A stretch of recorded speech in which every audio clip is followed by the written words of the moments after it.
Hello guys, welcome to my channel. Reading point 1984. Let's go. Obviously, the Qaeda encounter that had happened this morning could not be repeated.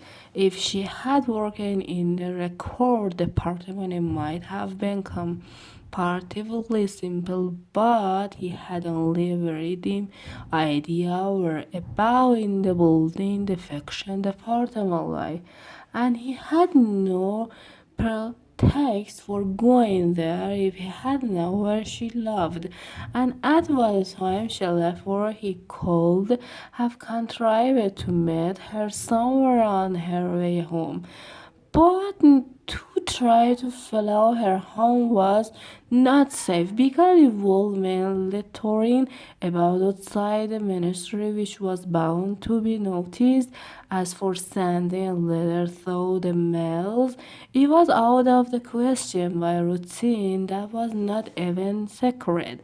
All letters were open in transit. Actually, few people ever wrote letter for the message that was occasionally necessary to send a reprinted postcard with line list of phrases and you strode on that were inapplicable. In any case, he did not know the girl's name, let alone her address. Finally, he decided that safest place was Kenton if he could get her at the table by herself, somewhere in the middle of the room, not too near the telescreen, with a sufficient buzz of the conversation all around. If this condition endure for, say, 30 seconds, it might be possible to exchange a few words. For a week after this, life was like a restless dream. On the next day, she did not appear in the kitchen until he was leaving it the vessel having already blown, presuming presumably she had been changed on to the leather shaft. They passed each other without a glance. The day after that, she was in the canteen at the usual time, but with the other girl and immediately under the screen.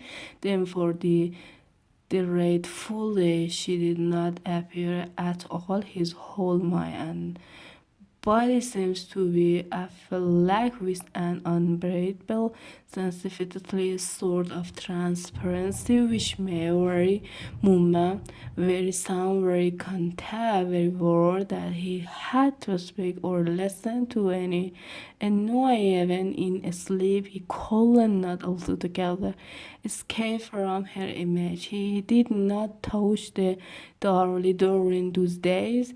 If there was any real life, it was in his room, in which he could sometimes forget himself for 10 minutes at the stretch.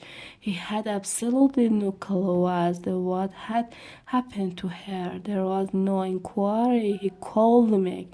She might have been upright, she might have committed suicide, she might have been transferred to the other end of oceans, and like lies of old, she might simply have changed her mind and decided to avoid him. The next day, she repaid her arm was out of the ceiling, and she had the band of sitting plaster around her house. The relief of seeing her was so great that he could not resist staring directly at her for several seconds. On the following day, having nearly seconded in speaking to her, when he came content she was sitting at the table well out from the was quite alone. It was early and the place was not very full. The quail edged forward till